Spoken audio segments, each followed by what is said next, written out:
नमस्कार, बिहार तक देख रहे हैं आप और आपके साथ मैं हूं आशीष अभिनव और हमारे साथ हैं हमारे सहयोगी इंद्रमोहन।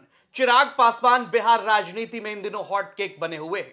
लगातार उनको महागठबंधन की तरफ से ऑफर मिल रहे हैं। ऑफर 8 सीटों से ज्यादा के भी मिले हैं। मनमाफिक सीट देने को तैयार इधर इंडिया गठबंधन के लोग बैठे हुए हैं। इंद्रमोहन सर, वजह क्या है?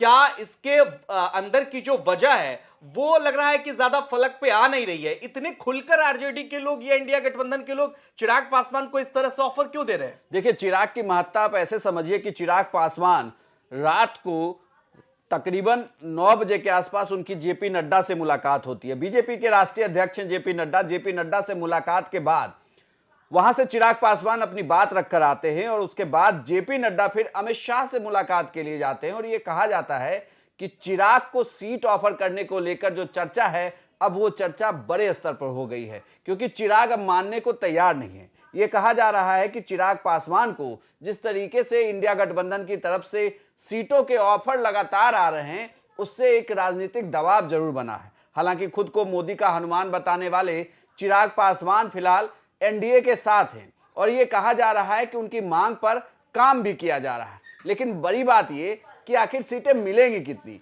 चिराग पासवान को कितनी सीटें दी जाएंगी? क्या जो वो मांग कर रहे हैं 5+1 क्या वो मिलेगा, या जो पिछले साल का फॉर्मूला है 6+1 वो फॉर्मूला मिलेगा? यहां सवाल कई हैं, लेकिन इस बीच जरूरत क्यों है चिराग पासवान की, ये समझना बहुत जरूरी होगा। एक तो बिहार का जो जातीय सर्वे आया, उस जातीय सर्वे ने बिहार की तमाम जातियों को यह भी बताया कि आप कितने जरूरी हैं और आपके नेता की अहमियत क्या है, और उस अहमियत में चिराग पासवान नंबर 2 पे हैं। और यह बात तमाम राजनीतिक पार्टियों को समझ में आती है। दूसरी बड़ी बात, चिराग पासवान को अगर आप पिछले सांसदों को देखें तो सांसदों का जो सोशल ताना बाना है वो बिहार की राजनीति को सूट करता है। इट मीन्स चिराग पासवान और पशुपति पारस और प्रिंस को आप हटा दें तो उनके साथ फॉरवर्ड भी जुड़ा हुआ है, यानी कि एक राजपूत जुड़ा, एक भूमिहार की सीट थी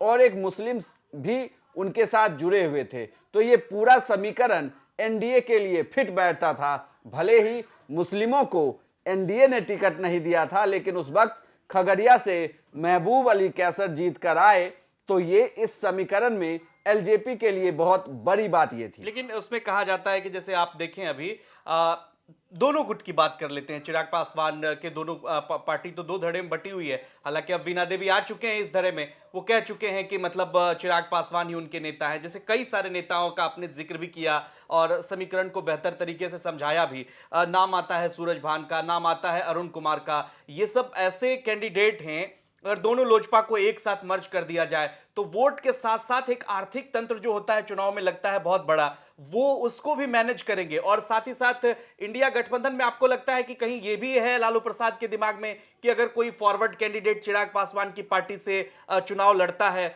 तो ये एक जो ठप्पा लगता है आरजेडी पर कि वो फॉरवर्ड को आगे नहीं बढ़ाती, इससे भी आरजेडी जो है वो मुक्त हो जाएगी और कहेगी कि नहीं, देखिए भाई, हमारे गठबंधन में चिराग हैं और उनके कैंडिडेट को लालू प्रसाद भी समर्थन देते नजर आएंगे। ये एक बहुत बड़ी बात है कि चिराग पासवान के साथ सिर्फ उनके वोटर नहीं है, बल्कि चिराग पासवान के साथ यूथ भी है। चिराग पासवान के साथ कुछ सीटों पर फॉरवर्ड वोटर भी उनके साथ हैं और इसका फायदा तमाम गठबंधन के दलों को मिलेगा। चिराग पासवान एक मैसेज की तरह भी काम करते हैं कि चिराग पासवान किसके साथ हैं, और इसीलिए उनकी महत्ता लगातार बढ़ रही है। इसे आप ऐसे भी देखिए कि चिराग पासवान से 5 सांसद अलग हुए, चिराग पासवान अकेले रहे।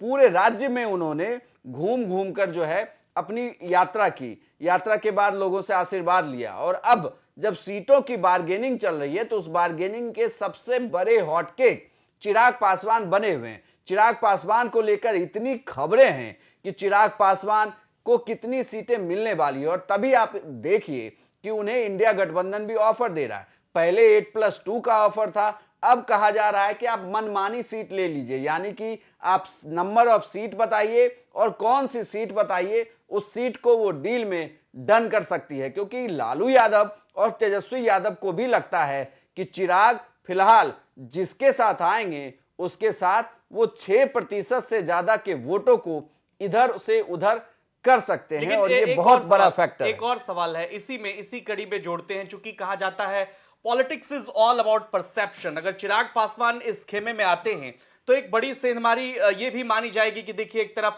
प्रधानमंत्री नरेंद्र मोदी का इतना बड़ा जनाधार है, भारतीय जनता पार्टी इतनी बड़ी पार्टी है और मोदी के हनुमान खुद को चिराग पेश करते हैं। ऐसे में अगर चिराग पासवान इस खेमे में आते हैं तो एक परसेप्शन बैटल जो बनता है पॉलिटिक्स में, उसकी भी एक जीत मानी जाएगी। बिल्कुल बिल्कुल, वो परसेप्शन बैटल अलग हो जाएगा, और इसी के लिए बीजेपी इतना ज्यादा जोर लगा रही है। वरना आप देखिए, देर रात को मुलाकात होना बड़े नेताओं का, वो भी चिराग के मुद्दे को लेकर, इट मींस कि चिराग बहुत ज्यादा इफेक्ट कर रहे हैं बिहार की राजनीति को, और खास करके एनडीए में सीट शेयरिंग को लेकर। हालांकि ये कहा जा रहा है कि विधान परिषद के नॉमिनेशन तक थोड़ा इंतजार करिए, क्योंकि बीजेपी वहां पर भी गोटियों को सेट कर रही है, क्योंकि उसके लिए जो बिहार विधान परिषद की सीटें हैं उसके जरिए भी वो लोकसभा की सीट शेयरिंग को मैनेज करना चाहती है कि ये सीट शेयरिंग कैसे मैनेज किया जाए। उसके लिए वो विधान परिषद की सीटों का इस्तेमाल करेगी। अगर लोकसभा की एक सीटें कम हो सकती है, हो सकता है कि उस पार्टी का एक सदस्य विधान परिषद जाए या उसे नीतीश कैबिनेट में मंत्री बनाया जाए, तो उसके लिए भी उन सीटों का इस्तेमाल हो सकता है।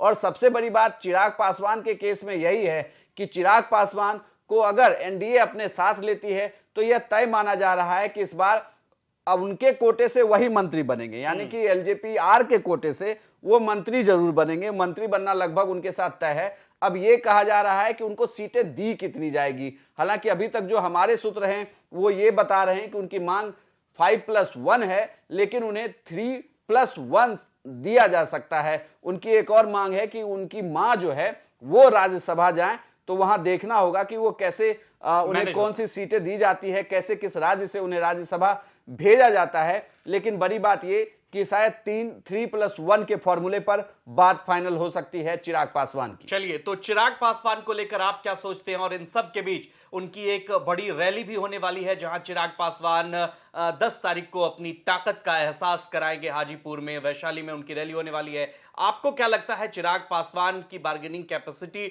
जो अभी इंद्रमोहन सर बता रहे थे 3+1 की है या 5+1 की है, या फिर एलजेपीआर जो लगातार चिराग पासवान की पार्टी है वो मांग कर रही है कि उनको 6+1, तो 6+1 के फॉर्मूले पर भी क्या विचार किया जा सकता है? कमेंट कर हमें जरूर बताइए। और बिहार की तमाम खबरों के लिए आप देखते रहिए बिहार तक।